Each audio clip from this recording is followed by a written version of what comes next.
नमस्कार, स्वागत है आपका ज्योतिष जीवन वैभव। थंबनेल को देखकर आप समझ गए होंगे कि हम वीडियो में वार्षिक राशिफल के बारे में बात करने वाले हैं। 2023 बस कुछ ही पलों में आ जाएगा। वैसे भी समय कब निकल जाता है पता ही नहीं चलता। नया साल शुरू होने से पहले सभी ये जानने की इच्छा रखते हैं कि उनके लिए ये नया साल कैसा रहेगा। आने वाले साल में उनके जीवन पर ग्रह नक्षत्रों का कैसा शुभ अशुभ प्रभाव रहेगा। कौन सी योजनाएं आने वाले साल में सफल होंगी, धन लाभ के कितने मौके मिलेंगे और कौन से शुभ समाचारों की प्राप्ति होगी। इस श्रृंखला में हम राशिवार वार्षिक राशिफल के बारे में बताने जा रहे हैं। तो आज हम जानेंगे मेष राशि के बारे में। 2023 में मेष राशि वालों का भविष्य क्या रहेगा, वे क्या नया करेंगे, उनका स्वास्थ्य कैसा रहेगा, उनकी पढ़ाई कैसी रहेगी, वगैरह वगैरह। तो आइए प्रारंभ करते हैं श्रृंखला का पहला वीडियो मेष राशि पर। मेष राशि के जातक जिनके जन्माक्षर चू, चे, चो, ला, ली, लू, ले, लो, है, राशि स्वामी मंगल है, वर्ष 2023 के दौरान अपने जीवन के कई महत्वपूर्ण क्षेत्रों में उपलब्धियां हासिल करने में कामयाब हो सकते हैं, क्योंकि यह वर्ष आपके जीवन में एक उत्तम वर्ष साबित होगा। कुछ क्षेत्रों को छोड़कर अन्य सभी महत्वपूर्ण क्षेत्रों में आपको सफलता और संभावनाएं प्राप्त होंगी, जिनकी वजह से आप अपने जीवन में सफलता प्राप्त कर सकते हैं। साल की शुरुआत में राहु की वजह से आपको कोई भी निर्णय लेने में संकोची रहेंगे, जो कि साल के मध्य तक खत्म हो जाएगा। फिर आप पूर्ण विश्वास के साथ निर्णय ले पाएंगे। आपका लिया हुआ निर्णय भी सही साबित होगा। साल के मध्य से अंत तक का समय आपके लिए शुभ रहेगा। इस दौरान जिन लोगों का अपना व्यापार है, जो लोग नौकरी करते हैं, उन्हें अपने कैरियर में उत्तम परिणाम मिलने के योग बनेंगे। इसी दौरान पदोन्नति भी होगी। विदेश यात्रा के योग बनते हैं। आपका अपना घर होगा।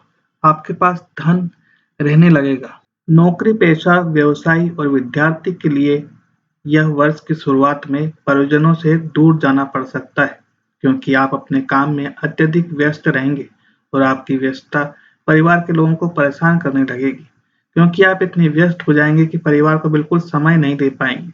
यदि आप कुंवारे हैं तो इस साल आपकी शादी होने के प्रबल योग बन रहे हैं। इसके अतिरिक्त इस साल कोई बढ़िया और खूबसूरत गाड़ी भी खरीद सकते हैं। साल की शुरुआत में यानी जनवरी में लग्न में राहु, सूर्य, भाग्य और शनि दसम भाव में होंगे। साल की शुरुआत में ही आपको भाग्य का साथ मिलने वाला है। इसके अलावा आपके द्वारा की गई यात्राएं सफल होंगी। अपने गुरु और देवताओं की कृपा से कार्यस्थल पर अच्छा सम्मान आपका होगा। यह समय आपको लोकप्रियता प्रदान करेगा। राहु लग्न में बैठकर आपको थोड़ा दिशाहीन करने का काम करेगा, इसलिए मित्रों की सलाह पर सोच समझकर काम करें। राजनीति से जुड़े लोगों के लिए शनि का राशि परिवर्तन लाभकारी होगा। आपको अपने उच्च अधिकारियों का सहयोग प्राप्त होगा। फरवरी के महीने में शुक्र के एकादश भाव में जाने से आपको मित्रों का साथ मिलेगा। खूब पार्टी एंजॉय करेंगे और आपके जीवन में प्रेम के बीज पनपेंगे। आप किसी के प्यार में बीमार हो सकते हैं। इस समय के दौरान आपका प्रेम जीवन खूब फलेगा फूलेगा। यह महीना लेखन कला से जुड़े लोगों के लिए भी बढ़िया होगा। जो लड़कियां फैशन और ग्लैमर के फील्ड में काम कर रही हैं, उन्हें इस समय फायदा होगा। इस समय जो स्त्री जातक अपना काम शुरू करना चाह रही हैं, उनको परिवार की मदद मिलेगी। मार्च के महीने में राशि स्वामी के तीसरे भाव में आने से साहस और पराक्रम को बढ़ोतरी मिलेगी। भाई बहनों का सहयोग मिलेगा, लेकिन उन्हें कोई शारीरिक समस्या परेशान कर सकती है। इस दौरान छोटी दूरी की यात्राएं होंगी, जो आपके व्यापार के लिए लाभदायक साबित होंगी। इसके परिणाम स्वरूप आपका आत्मविश्वास चरम पर होगा। इस समय गुरु की दृष्टि भी चौथे भाव पर आएगी, जिससे घर में किसी मांगलिक कार्य का आयोजन हो सकता है। अप्रैल के महीने में गुरु राशि परिवर्तन करके अपनी राशि से प्रवेश करेंगे।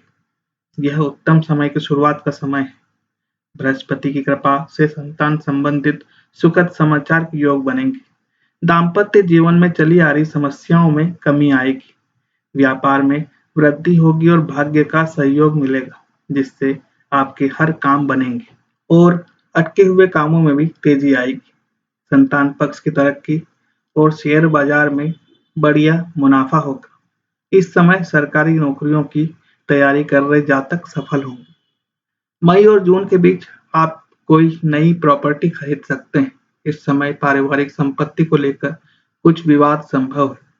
यह समय आपकी माताजी के स्वास्थ्य में गिरावट लेकर आ सकता है, इसलिए इस दौरान उनकी सेहत का खास ध्यान रखें। आपका मन किसी संपत्ति को खरीदने का हो सकता है। इस समय आर्थिक स्थिति को देखकर चलना होगा, नहीं तो अर्थ का अनर्थ हो सकता है। लग्न का राहु और लाभ भाव में बैठे शनि की पंचम पर दृष्टि थोड़ी गुस्सैल रवैये को जन्म दे सकती है। इस महीने जितना हो सके उतना ही बात करें, अन्यथा मौन व्रत धारण कर ले। गुस्से में बोला गया एक शब्द आपके लिए पीड़ादायक रह सकता है। जुलाई से अगस्त के बीच आपके विदेश जाने के योग बन सकते हैं। नौकरी में पदोन्नति के योग प्रबल होंगे। विद्यार्थियों में हर्ष और प्रसन्नता का माहौल रहेगा। इस समय आपको अपने जीवन साथी की सेहत का ध्यान रखना होगा। छोटी से छोटी बीमारी के लिए किसी चिकित्सा से परामर्श अवश्य करें, क्योंकि हो सकता है कि बीमारी छोटी न हो और आगे जाकर जानलेवा साबित हो जाए। सितंबर और अक्टूबर में आपके जीवन में भविष्य को लेकर योजनाएं बनने लगेंगी। आपके दाम्पत्य जीवन में एक बार फिर मधुरता आएगी। जिन जातकों के प्रेम संबंध प्रसंग में समस्या आ रही है, उन जातकों को अब अनुकूल परिणाम मिलने लगेंगे। गुरु की दृष्टि वित्त से जुड़े मामलों में आपको सफल करेगी। नवंबर और दिसंबर के महीनों में खर्चों में तेजी आएगी। राहु के द्वादश भाव में जाने से न चाहते हुए भी लंबी यात्राएं होंगी, जिन पर आपको धन खर्च भी करना पड़ेगा। कुछ ऐसे खर्च आपके सामने आएंगे जो बेवजह के होंगे, लेकिन आप अपनी निजी जिंदगी में खुश नजर आएंगे। एकादश भाव के शनि लग्न के गुरु शुक्र के प्रभाव से एक अलग आध्यात्मिक ऊर्जा का अनुभव करेंगे। पारिवारिक शांति बनी रहेगी। विद्यार्थियों के लिए साल का अंत थोड़ा कठिन हो सकता है, क्योंकि उन्हें पढ़ाई के अलावा अपने दोस्तों की फिक्र होगी। अभी हमने जाना साल के महीनों में आपका भविष्य, आपका राशिफल। अब जानते हैं इस वर्ष आप और आपके परिवार के बारे में। इस वर्ष के मध्य तक आप अपने काम में ज्यादा व्यस्त रहेंगे और परिवार को कम समय दे पाएंगे। ऐसा भी हो सकता है कि काम के सिलसिले में आपको कुछ समय के लिए परिवार से दूर जाना पड़े। यही स्थिति आपको और आपके परिवार के लोगों के लिए थोड़ी कष्टपूर्ण लगेगी, लेकिन वर्ष के मध्य में आपका ध्यान परिवार की ओर ज्यादा रहेगा। घर में शुभ मांगलिक कार्यक्रम आयोजित होंगे और नजदीकियां बढ़ जाएंगी। यदि आपकी संतान परिपक्व है तो शिक्षा के उद्देश्य से उन्हें विदेश जाने के योग वर्ष के शुरुआती तिमाही में बनने वाले हैं। जो शादीशुदा नवविवाहित युगल दंपत्ति हैं, उनको अप्रैल के बाद पारिवारिक जीवन में किसी नन्हे मेहमान के आने के संकेत मिल सकते हैं, जिससे पूरे घर में संतान को लेकर खुशी और उल्लास का माहौल रहेगा। इस वर्ष परिवार के किसी सदस्य का विवाह भी वर्ष के अंतिम समय के दौरान हो सकता है। मई से लेकर अगस्त के दौरान संतान के लिए थोड़ा कष्टपूर्ण समय हो सकता है। इस दौरान अपनी संतान की सेहत का ध्यान अवश्य रखें। अब जानते हैं इस वर्ष आप और आपके व्यवसाय के बारे में। आपकी नौकरियों में जो परेशानियां पिछले वर्ष चली आ रही थी, वह दूर होंगी। वरिष्ठ अधिकारियों का सहयोग और सानिध्य प्राप्त होगा और आपके साथी कर्मचारियों का सहयोग भी आपको बहुत अच्छे से मिलेगा। आप अपनी नौकरी से बहुत अच्छा प्रदर्शन करेंगे और आपके पदोन्नति के योग भी मार्च से अगस्त के बीच बनने के योग है। एक अच्छे पद के साथ आपको अच्छी तनख्वाह भी मिलेगी और अपने करियर में उन्नति और गर्व महसूस करेंगे। आपके अपने व्यावसायिक पार्टनर से संबंधों में उतार चढ़ाव आ सकता है। अप्रैल के बाद सब ठीक होने लगेगा। व्यापार में तेजी देखने को मिलेगी और वर्ष के अंतिम तिमाही में आपका व्यापार बहुत उन्नति प्राप्त कर लेगा। अब जानते हैं इस वर्ष आप और आपकी शिक्षा के बारे में। शैक्षणिक जीवन में कुछ उतार चढ़ाव का सामना करना पड़ेगा। आप अपनी पढ़ाई के प्रति संकल्पित होकर लगे रहेंगे और संभव है कि अपनी एकाग्रता को बनाए रखने का हर संभव प्रयास करेंगे, जिसमें आप काफी हद तक सफल भी रहेंगे। अक्टूबर से दिसंबर के बीच विदेश जाकर पढ़ने का सपना पूरा हो सकता है और इस वर्ष विद्यार्थियों को किसी प्रतियोगिता परीक्षा में अच्छी सफलता प्राप्त हो सकती है। अब जानते हैं इस वर्ष आपके प्रेम संबंधों और दाम्पत्य जीवन के बारे में। आप अपने दाम्पत्य रिश्ते में वफादार रहेंगे, अपने पार्टनर के साथ अपना जीवन बिताने के लिए उत्सुक रहेंगे। उनको शादी के लिए प्रस्ताव भी दे सकते हैं। यह प्रस्ताव पास भी हो सकता है और बहुत हद तक संभावना है कि वर्ष के अंत तक आपका अपने प्रियतम से विवाह भी हो जाए।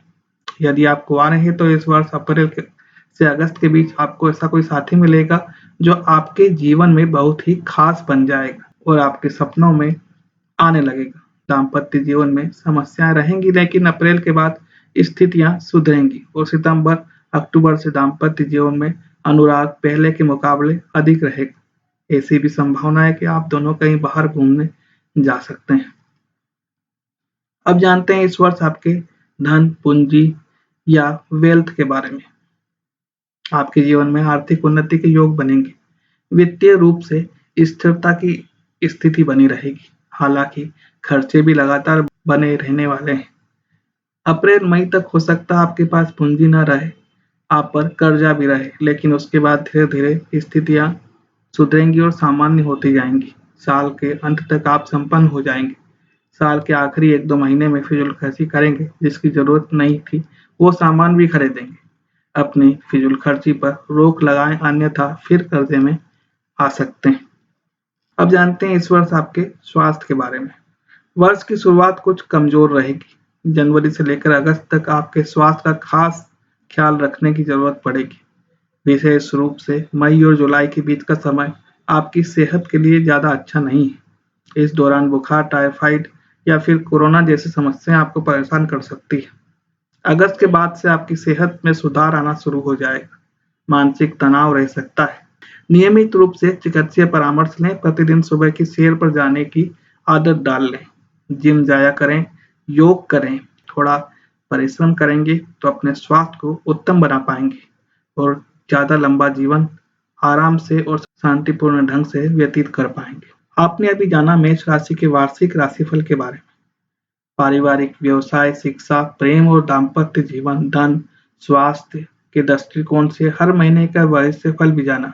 अगर यह प्रयास सही लगा हो तो कमेंट कर अवश्य बताएं। कोई प्रश्न है या कोई समस्या है तो कमेंट कर हमें फ़ोन नंबर 9424822056 पर व्हाट्सएप या मैसेज करें या मेल करें drhemchandra010452@gmail.com पर। आपकी समस्या का निराकरण अवश्य किया जाएगा। अगर प्रयास सही लगा हो तो सब्सक्राइब अवश्य करें, शेयर करें, जिससे अन्य लोगों को भी वार्षिक राशिफल जानने का मौका मिल सके। उसी अनुरूप अपनी योजना बना लें। अब जल्द ही वृषभ राशि की वार्षिक राशिफल के साथ मिलते हैं। तब तक देखते रहिए ज्योतिष जीवन वैभव। धन्यवाद।